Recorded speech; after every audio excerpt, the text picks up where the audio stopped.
नमस्कार, आपके साथ मैं हूं योगेश राणा। आज बात करेंगे सरकार और ट्विटर के बीच बड़ी तनातनी की।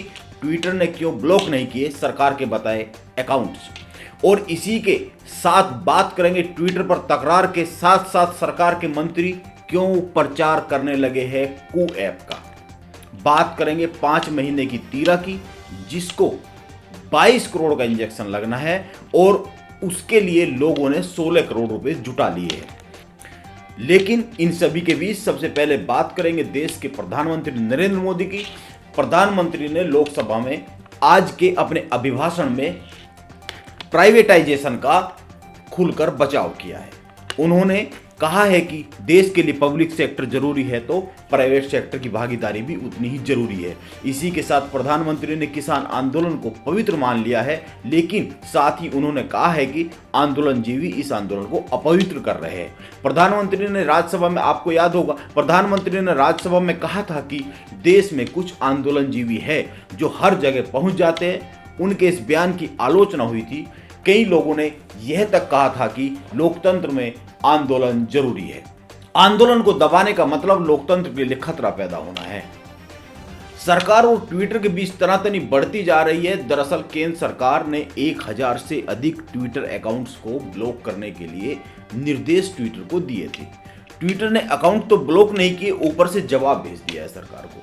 ट्विटर ने अपने एक आधिकारिक ब्लॉग में लिखा है कि कंपनी ने 500 से अधिक ट्विटर अकाउंट्स को निलंबित कर दिया था। ये प्लेटफॉर्म का गलत इस्तेमाल कर रहे थे। इसी के साथ ट्विटर ने लिखा है कि कंपनी अभिव्यक्ति की स्वतंत्रता के पक्ष में है और हाल ही में केंद्र सरकार ने जिस आधार पर ट्विटर अकाउंट्स बंद करने को कहा था वो भारतीय कानूनों के अनुरूप नहीं है। ट्विटर ने कहा है कि भारतीय कानूनों के अनुरूप सरकार ने हमसे मांग नहीं की थी। इसके जवाब में भारत सरकार के मंत्रालय की ओर से ट्वीट किया गया है।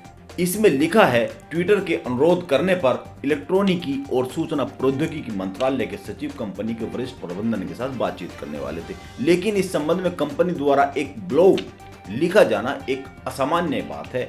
सरकार जल्द ही इस पर अपनी प्रतिक्रिया करेगी। दरअसल ट्विटर ने जो सारी बातें बताई है वो एक ब्लॉग के माध्यम से बताई है, अपने ऑफिशियल ब्लॉग पर ये बातें लिखी है।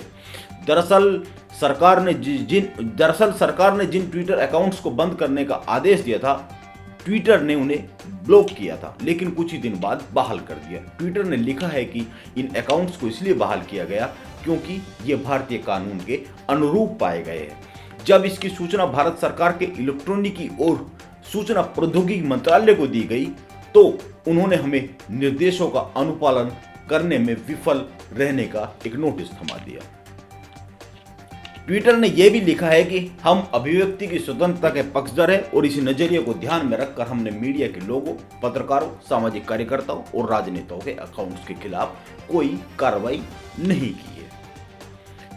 एक तरह से ट्विटर ने कह दिया है, अपने ब्लॉग में सीधे से लिख दिया है कि भारत की सरकार हमसे अभिव्यक्ति की आजादी छीनने के लिए कह रही थी। वह हमसे कह रही थी कि अपनी बात रखने के माध्यम को आप बंद कर दीजिए। एक तरह से ट्विटर ने अपने ब्लॉग में साफ कह दिया है कि सरकार हमसे जो करवा रही थी वो अभिव्यक्ति की आजादी के खिलाफ है और भारतीय कानूनों के खिलाफ है। वहीं ट्विटर और सरकार के गतिरोध के बीच ट्विटर पर कू ऐप ट्रेंड करने लगा है। दरअसल पिछले कुछ दिनों में कई मुख्यमंत्रियों और केंद्र सरकार के कई मंत्रियों ने कू ऐप पर अपना अकाउंट बनाया है।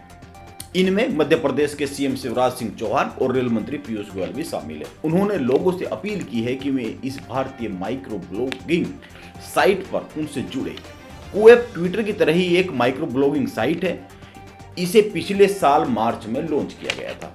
इसे बेंगलुरु की एक कंपनी ने बनाया है। इसे ट्विटर का देसी वर्जन भी कहा जा रहा है। वैसे सरकार इसे पहले भी प्रमोट करती रही है। पिछले साल मन की बात कार्यक्रम में प्रधानमंत्री मोदी ने भी इस ऐप का जिक्र किया था। वैसे चर्चा एक ये भी है कि कू ऐप को फिर से चर्चा में इसलिए लाया गया है कि सरकार ट्विटर पर दबाव बनाने की रणनीति पर काम कर रही है। आइए अब बात करते हैं मुंबई के एक अस्पताल में मौत से जंग लड़ रही 5 महीने की तीरा कामत की। तीरा की जान बचाने के लिए विदेश से एक इंजेक्शन मंगाया जाना जरूरी है, जिसकी कीमत 22 करोड़ रुपए है। अगर ये इंजेक्शन नहीं लगता है तो ये बच्ची ज्यादा से ज्यादा 13 महीने और जिंदा रहेगी, ऐसा डॉक्टरों का कहना है। पहले यह जान लीजिए कि तीरा को बीमारी क्या है। तीरा को स्पाइनल मस्कुलर अटोरफी नामक बीमारी है। इस बीमारी में शरीर में प्रोटीन बनाने वाला जीन नहीं होता। इससे मांसपेशियां और तंत्रिकाएं खत्म होने लगती है। दिमाग की मांसपेशियों की एक्टिविटी भी कम होने लगती है। चूंकि मस्तिष्क से सभी मांसपेशियां संचालित होती है, इसीलिए सांस लेने और भोजन चबाने तक में दिक्कत होने लगती है। अभी तीरा के एक फेफड़े ने काम करना बंद कर दिया है। इसके बाद उसे वेंटिलेटर पर रखा गया है। तीरा के पिता मिहिर एक IT कंपनी में जॉब करते। उन्होंने अपनी बच्ची के लिए क्राउड फंडिंग की मदद से करीब 16 करोड़ रुपए जुटा लिए। दरअसल यह इंजेक्शन 16 करोड़ रुपए का ही है, लेकिन विदेश से आने के कारण सरकार इस पर टैक्स लेती है, जो कि 6 करोड़ रुपए के आसपास है। इस तरह इंजेक्शन 22 करोड़ का हो जाता है। अब प्रधानमंत्री ने इस टैक्स को माफ कर दिया है। PMO की इस छूट के बारे में महाराष्ट्र के पूर्व मुख्यमंत्री देवेंद्र फडणवीस ने जानकारी दी है। उन्होंने प्रधानमंत्री को धन्यवाद भी किया है। अब उम्मीद की जा रही है कि यह इंजेक्शन जल्दी आ जाएगा और तीरा की जिंदगी बच जाएगी।